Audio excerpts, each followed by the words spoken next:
तो दोस्तों कक्षा 10 का इतिहास का जो अध्याय 3 है भूमंडलीकृत विश्व का बनना, इसका जो है पार्ट 2 वीडियो लेकर आ चुके हैं एमसीक्यू, जो कि इसमें 26 नंबर से 50 नंबर तक बताएंगे क्वेश्चन, जो कि झारखंड बोर्ड यानी जेएसी के सत्र 2027 के लिए काफ़ी इम्पोर्टेंट होगा दोस्तों। और इसका जो पार्ट 1 वीडियो है जिसमें 1 से 25 नंबर तक का क्वेश्चन बताए हैं, जाके उसको देख लीजिए। और आपका जो चैप्टर 1 है इतिहास और चैप्टर 2 का यानी यूरोप में राष्ट्रवाद का उदय और दूसरा भारत में राष्ट्रवाद, इससे जो है 100 एमसीक्यू क्वेश्चन बता चुके हैं, उसको जाके पढ़ लीजिए, तभी इस वीडियो को देखना आकर के दोस्तों, ठीक है। या फिर इसे देख करके उसे जाके पढ़िए, डिस्क्रिप्शन में लिंक है, प्ले लिस्ट बना हुआ है। तो चलिए वीडियो को अब स्टार्ट करते हैं, ठीक है। आपका 26 नंबर सवाल है, 19वीं शताब्दी में यूरोप से सबसे अधिक प्रवाह किस कारण हुआ? ऑप्शन ए है रोजगार की खोज में, बी है युद्ध के लिए, सी है धार्मिक कारण और डी है शिक्षा के लिए। तो इसका राइट उत्तर होगा रोजगार, कामकाज की खोज में, ठीक है। ये राइट उत्तर हो जाएगा दोस्तों। अगला नंबर सवाल है 27 नंबर सवाल, 19वीं शताब्दी में लाखों भारतीय मजदूरों को किन देशों में भेजा गया था? तो फिजी, ठीक है, फिजी, मॉरिशस और त्रिनिदाद में भेजी गई थी। राइट उत्तर हो जाएगा। यहाँ से गिरमिटिया मजदूर की तरह ले गया था काम करने के लिए अलग देशों में, ठीक है। नीचे उसी से सवाल आया 28, गिरमिटिया मजदूर किसे कहा जाता है? ठीक है, तो गिरमिटिया मजदूर जो है किसे कहता है? तो अनुबंधित मजदूर को, यानी कि एक एग्रीमेंट के तहत ले जाता है दोस्तों। ऐसे 3 साल एग्रीमेंट करवा लिया कि 3 साल तक वहाँ पे काम कराएंगे आपको, तभी आने देंगे, ठीक है। आप लोग को पता है उन्हें अनुबंधित मजदूर भी कहा जाता है, ठीक है। गिरमिटिया मजदूर, अनुबंधित मजदूर, ये राइट उत्तर हो जाएगा। और जब इसका सब्जेक्टिव क्वेश्चन कराएंगे तब और अच्छा से आपको समझाएंगे, ठीक है। चलिए 29, भारतीय गिरमिटिया मजदूरों को किस कार्य के लिए भेजा जाता था? तो भारतीय गिरमिटिया मजदूर को जो है खेती और बागानों में काम करने के लिए भेजा जाता है। राइट उत्तर होगा 29 का ऑप्शन नंबर ए, ठीक है। चलिए 30 नंबर सवाल देखते हैं। 30वां सवाल है, प्रथम विश्व युद्ध के दौरान किस वस्तु की मांग बढ़ गई थी? ठीक है, पहला विश्व युद्ध हो रहा था दोस्तों, किसका मांग बढ़ा था? तो हथियार एवं खाद्यान्न का, ठीक है। राइट उत्तर ऑप्शन नंबर ए हो जाएगा, खाद्य पदार्थ और हथियार का। चलिए 31 नंबर सवाल की ओर बढ़ते हैं।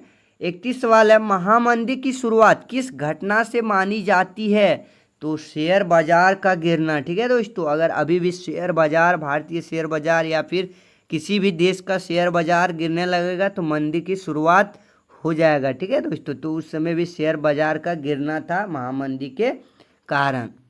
चलिए अगला नंबर सवाल 32 नंबर, 1929 की महामंदी का सबसे अधिक प्रभाव किस देश पर पड़ा था? ठीक है, 1929 में महामंदी का सबसे अधिक प्रभाव किस देश पर पड़ा था? तो अमेरिका पे सबसे अधिक पड़ा था, ठीक है। राइट उत्तर ऑप्शन नंबर ए हो जाएगा। चलिए आपका 33वां नंबर सवाल है, महामंदी के समय भारतीय किसान किस समस्या से सबसे अधिक प्रभावित हुए थे? तो किस समस्या से? तो फसलों के दाम जो है काफ़ी ज़्यादा गिर गए थे दोस्तों, ठीक है, फसलों के दाम गिर गए थे। चलिए अगला नंबर सवाल की ओर बढ़ते हैं। 34 नंबर, ब्रिटेन वुड्स सम्मेलन का मुख्य उद्देश्य क्या था? तो ब्रिटेन वुड्स सम्मेलन का मुख्य उद्देश्य जो था दोस्तों वो क्या था? तो विश्व अर्थव्यवस्था को स्थिर रखना। राइट उत्तर ए हो जाएगा। चलिए अगला नंबर सवाल की ओर बढ़ते हैं। अगला है, ब्रिटेन वुड्स सम्मेलन के बाद कौन कौन से संस्था बने? ठीक है, संस्थान बने। तो 35 का हो जाएगा IMF और विश्व बैंक, ठीक है। राइट उत्तर होगा ऑप्शन नंबर ए, IMF और विश्व बैंक। चलिए 36 नंबर सवाल देखते हैं, विश्व बैंक का मुख्यालय कहाँ पे है? तो विश्व बैंक का जो मुख्यालय है वो है वाशिंगटन DC, ठीक है। राइट उत्तर वाशिंगटन DC, राइट उत्तर ए हो जाएगा। चलिए अगला है, IMF का मुख्यालय कहाँ है? तो IMF का भी मुख्यालय यही है, वाशिंगटन DC, ठीक है। दोनों एक ही साथ बने थे और दोनों जो है मुख्यालय वहीं थे, वाशिंगटन DC, ठीक है। और वीटो का मुख्यालय कहाँ है दोस्तों? तो जेनेवा। चलिए अगला नंबर यहाँ पे है 38। WTO का पूरा नाम क्या है? World trade organisation. ठीक है, राइट उत्तर ऑप्शन नंबर ए हो जाएगा, वर्ल्ड ट्रेड ऑर्गेनाइजेशन। चलिए अगला नंबर, WTO की स्थापना कब हुआ था? तो WTO यानी विश्व व्यापार बैंक की स्थापना जो हुआ था दोस्तों, वो हुआ था कब? 1995 ईस्वी को। राइट उत्तर होगा ऑप्शन नंबर ए। चलिए अगला नंबर सवाल की ओर बढ़ते हैं। 40, उदारीकरण लिबराइजेशन का अर्थ क्या है? तो इसका जो अर्थ है दोस्तों 40 का होगा व्यापार पर सरकारी नियंत्रण कम करना। ठीक है, राइट उत्तर होगा ऑप्शन नंबर ए। चलिए अगला नंबर सवाल की ओर बढ़ते हैं। वैश्वीकरण का मुख्य आधार क्या है? तो वैश्वीकरण का मुख्य आधार जो है व्यापार और संचार है, इसका ए राइट उत्तर हो जाएगा। चलिए अगला नंबर सवाल 42, भूमंडलीकरण से किस क्षेत्र का सबसे अधिक विकास हुआ? यानी भूमंडलीकरण से जो है किस क्षेत्र को सबसे अधिक फायदा पहुंचा दोस्तों? तो 42 का राइट उत्तर होगा सूचना एवं संचार का ज़्यादा फायदा हुआ इस क्षेत्र को। ठीक है, चलिए अगला 43 नंबर, भूमंडलीयकरण का एक प्रमुख लाभ क्या है? तो भूमंडलीयकरण का एक प्रमुख लाभ है वो है अंतर्राष्ट्रीय व्यापार में वृद्धि हुआ। अंतर्राष्ट्रीय व्यापार में वृद्धि हुआ। ठीक है, हर कोई जहाँ मन तहाँ जो है जा कर के व्यापार कर सकता था भूमंडलीयकरण के ही कारण। भूमंडलीयकरण का एक प्रमुख नुकसान क्या है? तो नुकसान भी बताना है। तो छोटे उद्योग पर दबाव पड़ा। ठीक है, छोटे उद्योगों पर बहुत ज़्यादा दबाव पड़ा। चलिए अगला नंबर, NCERT के अनुसार सिल्क रूट किसका प्रतीक था? ठीक है, NCERT के अनुसार सिल्क रूट किसका प्रतीक था? तो 45 का वैश्विक व्यापार का। राइट उत्तर ए हो जाएगा। चलिए आगे सवाल देखते हैं दोस्तों।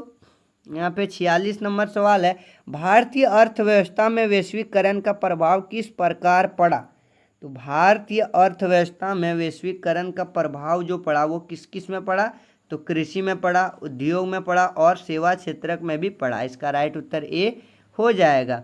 चलिए भारत में आर्थिक सुधार यानी कि LPG कब शुरू हुआ? ठीक है, तो 1991 ईस्वी में शुरू हुआ। राइट उत्तर ऑप्शन नंबर ए हो जाएगा। चलिए अगला नंबर, LPG का जी किसका प्रतीक है? ठीक है, तो जी किसका प्रतीक है? ग्लोबलाइजेशन का, ग्रोथ का, गवर्नमेंट का, गुड्स का। तो इसका जी जो है प्रतीक दोस्तों LPG में जी जो है ग्लोबलाइजेशन का है। ठीक है, यानी वैश्वीकरण। ठीक है, इसका मतलब वैश्वीकरण। राइट उत्तर हो जाएगा। ठीक है, चलिए अगला नंबर प्रश्न की ओर बढ़ते हैं। NCERT के अनुसार आधुनिक वैश्वीकरण की सबसे बड़ी विशेषता क्या है? तो वस्तुओं, सेवाओं और पूंजी का तेज प्रभाव हुआ। ठीक है, आना जाना हुआ।